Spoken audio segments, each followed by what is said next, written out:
Hello hi friend, मैं Bittu Tiwari. Friends, आप सभी का हमारे यूट्यूब चैनल पे स्वागत है। इससे पहले फ्रेंड्स, आप हमारे चैनल पे नए हैं तो हमारे चैनल को सब्सक्राइब कर लीजिए ताकि हमारे नए नए वीडियो की नोटिफिकेशन आप तक सबसे पहले पहुंच सके। आज के इस वीडियो में हम डिस्कस करने वाले हैं CSIR नेट दिसंबर 2019 पार्ट बी का क्वेश्चन हम स्टार्ट करेंगे। पार्ट बी के क्वेश्चन में क्वेश्चन नंबर फर्स्ट देखिए, जो कि आपका क्वाड्रेटिक फॉर्म से रिलेटेड है क्वेश्चन। ठीक है, काफ़ी अच्छा क्वेश्चन है। समझते हैं क्वेश्चन में क्या पूछा गया है। कहता है for a quadratic form in 3 variables over real number. क्या है? Over real number.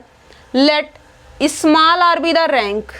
Small r आपके किसको डिनोट कर रहा है? रैंक को डिनोट कर रहा है। जो स्मॉल एस लिखा हुआ है ये आपके सिग्नेचर को रिप्रेजेंट कर रहा है। ओके, कहता है the number of possible pairs r और एस, मतलब रैंक और सिग्नेचर का जो पॉसिबल पेयर होगा वो चीज़ें आपको बताना है। और यहाँ पे कहता है इज, जो इनका पेयर का नंबर होगा वो आपको कहता है 13 होगा, 9 होगा, 10 होगा और 16 होगा। ओके, अब यहाँ पे क्वेश्चन के अंदर जस्ट क्या है, एक बार समझाते हैं क्वेश्चन को। क्वेश्चन के अंदर आपको जो है 3 वेरिएबल के अंदर क्वाड्रेटिक फॉर्म है। अब 3 वेरिएबल के अंदर क्वाड्रेटिक फॉर्म है, उसको आप क्या करने वाले हो, वहाँ पे आपको जो है रैंक और सिग्नेचर की पॉसिबिलिटी बतानी है, क्या क्या लाया जा सकता है। ठीक है, रैंक तो आपको पता है, किसी भी मैट्रिक्स के अंदर जितने number of non zero pivots हो, मतलब किसी मैट्रिक्स के पास जितने नंबर ऑफ पिवोट्स होते हैं वही आपकी क्या कहलाती है? रैंक कहलाती है उस मैट्रिक्स की। ओके, अब यहाँ पे जो है, या फिर हम यूँ कहें नंबर ऑफ नॉन जीरो रोज, जितने आपके पास नॉन जीरो रोज होंगी वही उस मैट्रिक्स की रैंक हो जाएगी। ठीक है, या फिर पिवोट के अकॉर्डिंग आप बोलना चाहते हो तो वहाँ से भी आप बोल सकते हैं। अब यहाँ पे जो दूसरा कॉन्सेप्ट आता है कि सिग्नेचर। सिग्नेचर का मतलब क्वाड्रेटिक फॉर्म के अंदर आपने सिग्नेचर की भी स्टडी किया है। सिग्नेचर का मतलब यहाँ पे 2 फार्मूले आपके अंदर हैं। एक पहला वाला फार्मूला सिग्नेचर फाइंड आउट करने के लिए, सिग्नेचर को आप एस से डिनोट करते हैं। Signature s is equals to क्या होता है? P माइनस Q, जहाँ पे जो P है वो क्या है? Number of positive values, number of positive eigen value, और Q रिप्रेजेंट कर रहा है number of negative eigen values. किसकी? जिस भी मैट्रिक्स की आपको सिग्नेचर फाइंड आउट करना है। दूसरी यहाँ पे जो सिग्नेचर निकालने का फार्मूला है, आंसर आपका सेम आएगा, s is equals to 2P minus R। जो आपकी पॉजिटिव आइगन वैल्यू है उसके अंदर आप 2 से मल्टीप्लाई कीजिए, रैंक को सब्ट्रैक्ट कीजिए, इसके बाद जो आएगा वो आपका सिग्नेचर कहलाएगा। दोनों की दोनों जो सिग्नेचर निकालने के लिए फार्मूला है दोनों करेक्ट है। अब आपकी मर्जी है आप किस तरीके से करना चाहते हैं। ठीक है, जो आपके अंदर कन्फ्यूजन भी होगी, कन्फ्यूजन को भी हमने दूर किया। इस तरीके से आप करते हो तब भी आपका करेक्ट आंसर आएगा, इस तरीके से करते हो आंसर सेम आएगा, बट लिखने का मेथड अलग अलग है। ठीक है, signature P minus Q, positive eigen value minus negative eigen value. एक बार सिग्नेचर का जो मीनिंग है वो क्या करेंगे? 2 टाइम मल्टीप्लाई करेंगे पॉजिटिव आइगन वैल्यू में से, फिर हम हटाएंगे अपने रैंक को। ठीक है, दोनों मेथड से आप कर सकते हैं, आंसर आपका सेम आएगा। जिस तरीके से यहाँ पे सिग्नेचर आएगा उसी के अकॉर्डिंग सिग्नेचर का जो आंसर है सेम आएगा, चाहे आप इससे कीजिए या फिर आप इससे कीजिए। ठीक है, अब देखिए कहता है for a quadratic form in 3 variable. 3 variable के अंदर आपका क्वाड्रेटिक फॉर्म है। अब ये नहीं दिया है कि आपका क्वाड्रेटिक फॉर्म है क्या। ठीक है, नहीं दिया है तो इसका मतलब आपको क्या करने की ज़रूरत होगी, यहाँ पे आप ले लीजिए x1, x2 और x3। ये आपका जो है x1, ये आपका x2, ये आपका x3। और एक बात आपको अच्छे तरीके से पता होगी कि जो आपका क्वाड्रेटिक फॉर्म से मैट्रिक्स बनती है वो आपकी सिमेट्रिक मैट्रिक्स होती है। इससे कोई मतलब नहीं है, बट यहाँ पे हम ये बताने वाले हैं कि जो क्वाड्रेटिक फॉर्म से मैट्रिक्स बनेगी वो आपकी सिमेट्रिक मैट्रिक्स होती है। और सिमेट्रिक मैट्रिक्स का वर्क कैसा होता है? स्क्वायर मैट्रिक्स के ऊपर। तो ये जो है आपका कितना बनेगा? 3x3 की मैट्रिक्स बन के तैयार हो जाएगी। ठीक है, अब यहाँ पे 3x3 की मैट्रिक्स है तो उसके रैंक की पॉसिबिलिटी क्या होगी? 3x3 की मैट्रिक्स है, कोई इन्फॉर्मेशन नहीं है आपके पास, तो आप क्या करेंगे? इस मैट्रिक्स की रैंक 0 भी हो सकती है, इस मैट्रिक्स की रैंक 1 भी हो सकती है, इस मैट्रिक्स की रैंक 2 भी हो सकती है, और इस मैट्रिक्स की रैंक 3 भी हो सकती है, मतलब फुल रैंक की भी हो सकती है। Possibility can be possible. देखिए यहाँ पे द नंबर ऑफ पॉसिबल लगा दिया है वर्ड, इसलिए जो है आपको यहाँ पे जितनी भी पॉसिबिलिटी होगी हर एक के अंदर आपको पेयर बनाना होगा। किसका किसका? रैंक का और सिग्नेचर का। ओके, अब यहाँ पे देखिए, मान लेते हैं कि इस मैट्रिक्स की जो रैंक है वो कितनी है? 3 है। ठीक है, जब रैंक 3 होगी तो इसके पास मान लीजिए कि 3 आपके पास जो है आइगन वैल्यूज होंगी। क्या है? 3 आपके पास आइगन वैल्यूज होंगी। अब यहाँ पे पहली पॉसिबिलिटी आइगन वैल्यूज की देखिए, आइगन वैल्यूज की पॉसिबिलिटी देखिए, फिर उसके अकॉर्डिंग सिग्नेचर निकालिए, फिर अलग से पॉसिबिलिटी देखिए, फिर उसके अकॉर्डिंग सिग्नेचर निकालिए, फिर अलग पॉसिबिलिटी अलग सिग्नेचर। मतलब वैल्यू तो डिफरेंट आएगी सिग्नेचर की, क्योंकि आपने आइगन वैल्यू को चेंज कर दिया, सिग्नेचर भी आपका चेंज हो जाएगा। अब यहाँ पे देखिए क्या है, मान लेते हैं कि 3 आइगन वैल्यू है। जब इस मैट्रिक्स की रैंक है तो इसका मतलब इसके पास 0 आइगन वैल्यू तो नहीं है। क्या है? इस मैट्रिक्स के पास जब फुल रैंक की है तो उसके पास 0 आइगन वैल्यू नहीं है। जब 0 आइगन वैल्यू नहीं, इसका मतलब इसके पास क्या होगा? इसके पास जो है आइगन वैल्यू तो होगी, कोई भी ऐसा नहीं कि इसकी आइगन वैल्यू 0 दे देगा।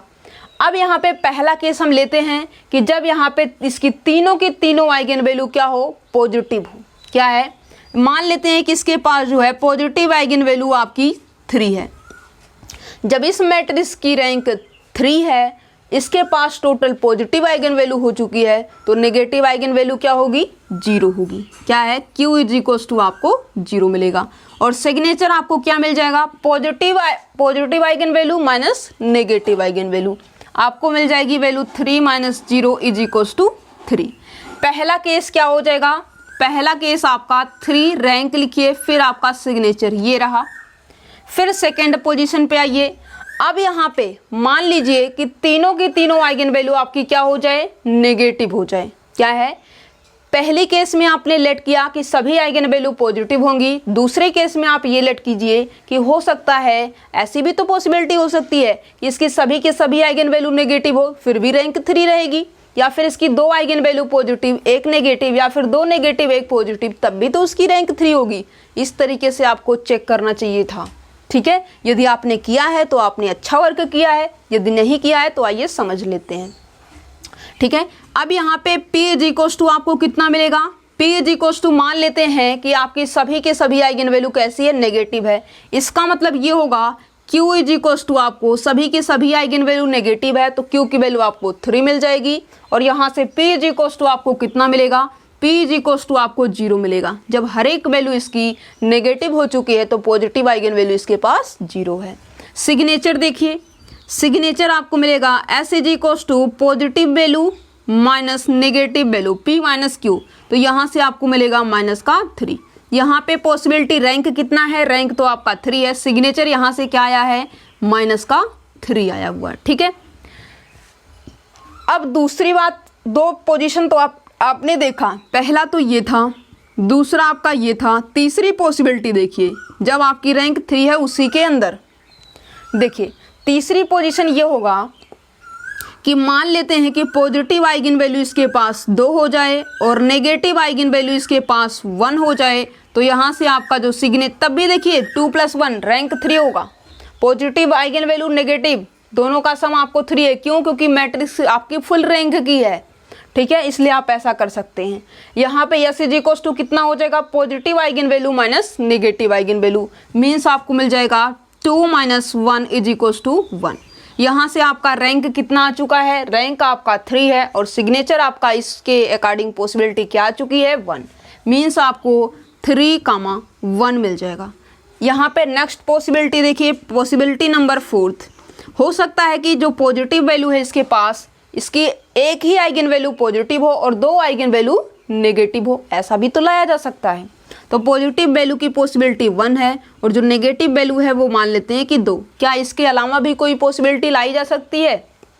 सभी के सभी आइगन वैल्यू पॉजिटिव, सभी के सभी eigen value negative, 2 eigen value positive, 1 eigen value negative, 2 eigen value negative, 1 eigen value positive. इसके अलावा आप कोई भी पॉसिबिलिटी नहीं ला सकते और रैंक भी आपकी 3 हो।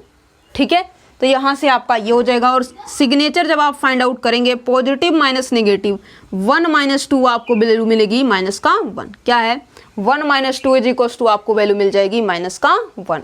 अब यहाँ पे इसका जो पेयर है वो भी बना लीजिए। रैंक आपकी 3 है और सिग्नेचर आपका कितना आ चुका है, -1 आ चुका है। ठीक है, रैंक 3 था तो वहाँ से आपने 4 पॉसिबिलिटी देखा।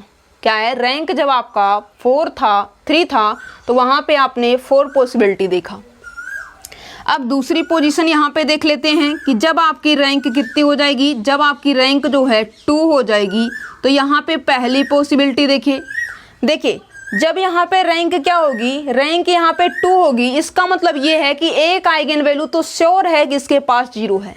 क्या है, अब यहाँ पे जो आपको क्या है पॉसिबिलिटी देखनी होगी, 2 ही आइगन वैल्यू, मतलब ये तो आपकी 0 हो चुकी। चलिए इस तरीके से आपने किया।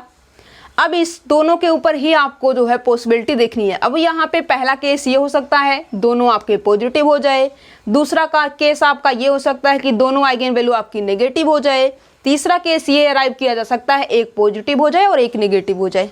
ठीक है, देखिए यहाँ पे आपका 3 पॉसिबिलिटी बनेगा। पहला तो ये होगा कि जब आपके पास सभी के सभी आइगन वैल्यू पॉजिटिव हो जाएंगे, पॉजिटिव आइगन वैल्यू आपके पास 2 होगी और Q का मतलब नेगेटिव आइगन वैल्यू इसके पास क्या होगी, 0 होगी। ठीक है, तो यहाँ से आपको सिग्नेचर क्या मिलेगा, पॉजिटिव माइनस नेगेटिव, 2 माइनस 0 आपको मिल जाएगी वैल्यू 2। यहाँ से आपकी पॉसिबिलिटी कितनी हो जाएगी, 2, 2। दूसरी यहाँ पे देखिए, जब यहाँ पे आपकी पॉजिटिव आइगन वैल्यू सभी के सभी 0 है और यहाँ पे इसके सभी के सभी आइगन वैल्यू क्या हो जाए, नेगेटिव हो जाए, मतलब इसके पास Q की वैल्यू नेगेटिव आइगन वैल्यू इसके पास 2 हो जाए, तो यहाँ से इसका जो सिग्नेचर होगा S is equals to positive eigen value minus negative eigen value, आपको मिल जाएगा 0 माइनस का 2 इज इक्वल्स टू -2। यहाँ पे रैंक कितना है, 2, सिग्नेचर आपका कितना आया है, -2 आया है। ठीक है, अब यहाँ पे आपको जो है थर्ड पोजीशन यहाँ पे क्या होगा कि एक आइगन वैल्यू आपकी पॉजिटिव हो जाए और एक आइगन वैल्यू आपकी नेगेटिव हो जाए। ऐसा भी तो पॉसिबिलिटी लाया जा सकता है, दोनों पॉजिटिव फिर दोनों नेगेटिव, एक पॉजिटिव एक नेगेटिव। अब शर्तें ये होंगी ये नेगेटिव या पॉजिटिव, इससे कोई इफेक्ट थोड़ी ना पड़ेगा। आपको जस्ट थोड़ी ना बता रहा है कि सेकंड पोजीशन या फिर पोजीशन तो पूछ नहीं रहा है आइगन वैल्यू की, सिर्फ ये बता रहा है कि आप कितनी पॉसिबिलिटी, कितने ऐसे नंबर को पॉसिबल पेयर बना सकते हैं। तो यहाँ से आपका ये हो जाएगा। ठीक है, तीसरा केस देखिए, एक आइगन वैल्यू आपकी पॉजिटिव हो जाए और एक आइगन वैल्यू आपकी नेगेटिव हो जाए, फिर भी आपकी रैंक कितनी बनी रहेगी, 2 बनी रहेगी। ठीक है, positive eigen value is equals to 1 and negative eigen value is equals to 1। यहाँ से सिग्नेचर आपको मिलेगा पॉजिटिव आइगन वैल्यू माइनस का negative eigen value, -1 is equals to आपको मिल जाएगा 0। रैंक आपकी 2 है, सिग्नेचर आपका 0 है। ठीक है, कितनी पॉसिबिलिटी आपने देखा, 1 2 3 4 5 6 7, क्या है 7। ठीक है, चलिए अब यहाँ पे हम जो है क्या कर लेते हैं,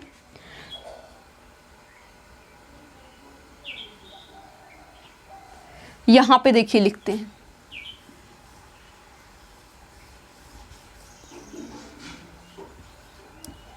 मैट्रिक्स की रैंक कितनी हो जाएगी। अब यहाँ पे 3 है, रैंक को हम रिड्यूस कर रहे हैं, रैंक 3 फिर रैंक 2। अब यहाँ पे ऐसा भी तो हो सकता है कि इसकी रैंक 1 आए, क्या है इसकी रैंक 1 आए। जब इसकी रैंक 1 होगी तो वो क्या होगी, या तो वो पॉजिटिव आइगन वैल्यू होगी या तो वो नेगेटिव आइगन वैल्यू होगी। क्या है, जब इसकी रैंक 1 होगी तो इसका मतलब ये है कि 2 आइगन वैल्यू श्योर है इसके पास 0 होंगी। अब एक के ऊपर आपको जो है क्या चलाना है, पॉसिबिलिटी चलानी है। तो इसका मतलब ये होगा कि ये जो आपकी आइगन वैल्यू होगी ये आपकी पॉजिटिव भी हो सकती है, नेगेटिव, बट ये 0 नहीं होगी। क्यों, क्योंकि रैंक इसकी 1 है। ठीक है, पहली पॉसिबिलिटी देखिए, पॉजिटिव आइगन वैल्यू इसके पास ये भी अब 0 हो चुका। ठीक है, इसी के ऊपर आपको केस चलाना है। P इज इक्वल्स टू आपका मान लीजिए कि ये सभी के सभी पॉजिटिव है, मतलब एक इसके पास पॉजिटिव है और यहाँ पे नेगेटिव आइगन वैल्यू कोई नेगेटिव है ही नहीं, Q इज इक्वल्स टू 0। तो सिग्नेचर आपको कितना मिलेगा, पॉजिटिव माइनस नेगेटिव, तो ये आपको सिग्नेचर 1 मिल जाएगा। P minus Q 1 minus 0 is equals to 1। यहाँ पे रैंक कितना है, 1, सिग्नेचर कितना है, 1। सेकेंड पॉसिबिलिटी देखिए, हो सकता है कि वो जो आइगन वैल्यू है आपकी ये जो बनी हुई है जिसकी रैंक 1 मिल रही है, नेगेटिव आइगन वैल्यू होगी तब भी तो उसकी रैंक 1 होगी। तो इसका मतलब जो है यहाँ पे पॉजिटिव आइगन वैल्यू हम ले लेते हैं 0 और नेगेटिव आइगन वैल्यू ले लेते हैं 1। तो यहाँ से आपका जो सिग्नेचर है P minus Q 0 minus 1 is equals to -1। यहाँ पे रैंक आपका कितना होगा, रैंक तो आपका 1 है और सिग्नेचर यहाँ से जो आपने फाइंड आउट किया है वो कितना आ रहा है, -1। अब यहाँ पे जो फोर्थ पॉसिबिलिटी है, क्या है, जो फोर्थ पॉसिबिलिटी है, इस मैट्रिक्स की रैंक 0 भी तो लाई जा सकती है। पूरी यहाँ पे पूरे वर्ल्ड में सिर्फ 0 मैट्रिक्स ऐसी होती है जिसकी रैंक 0 होती है, बट यहाँ पे कुछ इस तरीका का इन्फॉर्मेशन नहीं है कि ये आपकी नॉन 0 मैट्रिक्स है या कुछ इस तरीके की इन्फॉर्मेशन तो नहीं दिया है। इसका मतलब ये है कि मैट्रिक्स की रैंक छोटी से छोटी 0 भी तो लाई जा सकती है। मैट्रिक्स की रैंक, हाँ हमें ये पता है कि उसकी रैंक जो है कभी नेगेटिव में नहीं हो सकती, बट 0 तो हो सकती है मैट्रिक्स की रैंक। तो इसलिए जो है रैंक मैट्रिक्स की क्या हो जाए, 0 हो जाए, तो उस केस में क्या होगा, पॉजिटिव आइगन वैल्यू भी आपकी 0 होगी और नेगेटिव आइगन वैल्यू भी आपकी 0 होगी। ठीक है, तो यहाँ से जो फोर्थ पोजीशन होगा, यहाँ से इसकी रैंक क्या हो जाएगी, रैंक इसकी 0 हो जाएगी। तो यहाँ पे पॉजिटिव, मतलब जब रैंक 0 है मीन्स इसके पास हर एक आइगन वैल्यू 0 है। पॉजिटिव बोलिए 0, नेगेटिव बताइए 0। इस केस में कब, जब रैंक आपकी 0 है। P इज इक्वल टू आपको कितना मिलेगा, P इज इक्वल टू आपको 0 मिलेगा, Q इज इक्वल टू आपको 0 मिलेगा और यहाँ से सिग्नेचर आपको क्या मिलेगा, P माइनस Q, 0 माइनस 0 आपको वैल्यू 0 मिल जाएगी। रैंक आपकी कितनी है, 0, सिग्नेचर आपका कितना है, 0। अब यहाँ पे आप काउंट कर लीजिए, क्या है, अब यहाँ पे आप काउंट कर लीजिए। फिर से समझिए, कहता था for a quadratic form in 3 variable, ये रहा, over real number, yes, let R be the rank and S be the signature, the number of possible pair RS is 13, 9, 10, 16। अब यहाँ पे आपने जो है 3x3 की मैट्रिक्स बनाई, उसके ऊपर अपनी पॉसिबिलिटी चेक करना स्टार्ट किया। जब मैट्रिक्स की रैंक 3 थी और जब मैट्रिक्स की रैंक 2 थी, जब मैट्रिक्स की रैंक 1 थी, जब मैट्रिक्स की रैंक 0 थी। अब वो जो है आप अपने हिसाब से भी चेक कर सकते हैं, 0, 1, 2, 3, ठीक है, इस तरीके से। मतलब रैंक जब मैट्रिक्स की 0, फिर रैंक मैट्रिक्स की 1, रैंक मैट्रिक्स की जो है 2, फिर मैट्रिक्स की रैंक 3, इस तरीके से भी आप कर सकते हैं, कोई प्रॉब्लम नहीं होगी, जस्ट वैसा ही हो जाएगा। अपने अकॉर्डिंग जैसा आप करना चाहते हो वैसा भी कर सकते हो। ठीक है, अब यहाँ पे मैट्रिक्स की रैंक 3 थी तो इसके अंदर पॉसिबिलिटी कितनी आई है, इसके अंदर जो है आपकी 4 पॉसिबिलिटी है। पहली क्या हो सकता है कि सभी के सभी आइगन वैल्यू इसकी पॉजिटिव हो जाए और एक भी आइगन वैल्यू इसकी जो है नेगेटिव ना हो, मतलब Q इज इक्वल टू 0 हो जाएगा। तो उस केस में सिग्नेचर आपने निकाला, सिग्नेचर आपको 3 मिला, पॉसिबिलिटी आपने ये बनाई पहली। फिर आपने ये लेट किया कि उसके पास कोई भी पॉजिटिव आइगन वैल्यू नहीं होगी, हो सकता है कि सभी के सभी आइगन वैल्यू उसके पास नेगेटिव हो जाए, तो इस केस में आपने ये निकाला। फिर आपके माइंड में ये आया कि ऐसा भी तो हो सकता है कि जब आपके मैट्रिक्स के पास 2 पॉजिटिव आइगन वैल्यू हो जाए और 1 नेगेटिव हो जाए, ठीक है, उसके अकॉर्डिंग भी आपने सिग्नेचर निकाला। फिर आपके माइंड में आया कि हो सकता है कि इसकी 2 आइगन वैल्यू नेगेटिव हो जाए और 1 आइगन वैल्यू इसकी पॉजिटिव हो जाए, तो उस केस में भी आपने सिग्नेचर फाइंड आउट किया, जिसके कारण आपको 4 पॉसिबिलिटी यहाँ से जब आपकी रैंक 3 थी वहाँ से मिली। रैंक मैट्रिक्स की 2 थी तो आपने लेट किया कि हो सकता है कि यहाँ पे हर एक आइगन वैल्यू आपकी पॉजिटिव हो जाए। फिर सेकंड पोजीशन पे आपने ये लेट किया कि हो सकता है कि सभी के सभी आइगन वैल्यू नेगेटिव हो जाए।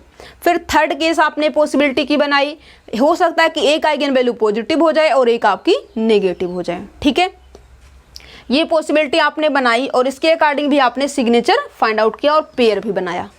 फिर आपके माइंड में आया कि मैट्रिक्स की रैंक 1 भी तो लाई जा सकती है। रैंक 1 होगी तो हो सकता है कि इसकी सभी आइगन वैल्यू पॉजिटिव, सभी आइगन वैल्यू नेगेटिव, और यहाँ पे जो है पॉजिटिव और नेगेटिव, इसके अलावा तीसरी पॉसिबिलिटी कोई नहीं लाई जा सकती।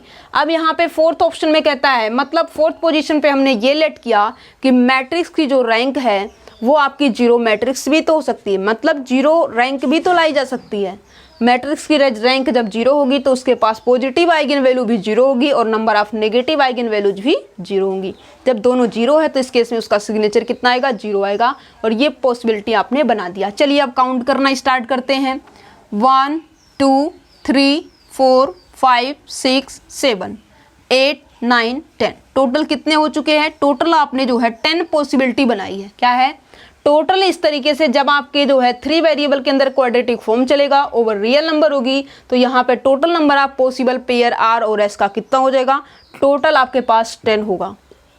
सिमिलरली नेक्स्ट टाइम जो है यदि आपसे ऐसा ही क्वेश्चन पुट अप किया जाएगा तो उसी तरीके से क्या है, जस्ट लाइक दिस, इसी तरीके से आप उस क्वेश्चन को सोल्व करेंगे। और ये जो है आपका क्या है, ये चीज़ें आपके माइंड से ही डेवलप होंगी। ऐसा नहीं है कि कोई इसके पास मेथड है उसकी हेल्प से आप कर सकते हो, इस तरीके का कोई प्रोसेस नहीं होगा। आपको जस्ट इस तरीके से अपने अकॉर्डिंग चेक कर लेना होगा और चेक करके अपना पेयर बनाना होगा। पेयर बनाने के बाद उसकी काउंटिंग करनी होगी और काउंटिंग जितनी आएगी वही ऑप्शन आपका ट्रू ऑप्शन हो जाएगा। ठीक है, अब यहाँ पे काउंट करने के बाद टोटल पॉसिबल पेयर कितना आया है, 10 आया है। इसका मतलब क्या है, इसके पास जो है आर और एस का जो पेयर है वो कितना होगा, टोटल आपके पास 10 होंगे। कौन सा ऑप्शन आपका ट्रू हो जाएगा, फर्स्ट में कहता है 13, जी नहीं। सेकेंड में कहता है 9, नहीं। थर्ड ऑप्शन में कहता है इसके पास जो total number of possible pairs होंगे आर और एस के वो कितने होंगे, 10, यस, इसके पास जो है 10 पेयर्स होंगे। यहाँ से फोर्थ ऑप्शन में कहता है 16, ये ऑप्शन भी आपका रॉन्ग ऑप्शन है। फाइनली पार्ट बी के क्वेश्चन नंबर फर्स्ट का आपका ऑप्शन नंबर थर्ड ट्रू है। इसके अंदर जो है कितने पॉसिबल पेयर बनाए जा सकते हैं, आर और एस के 10। ठीक है, इस तरीके से आपको ये क्वेश्चन सॉल्व करना होगा। ओके।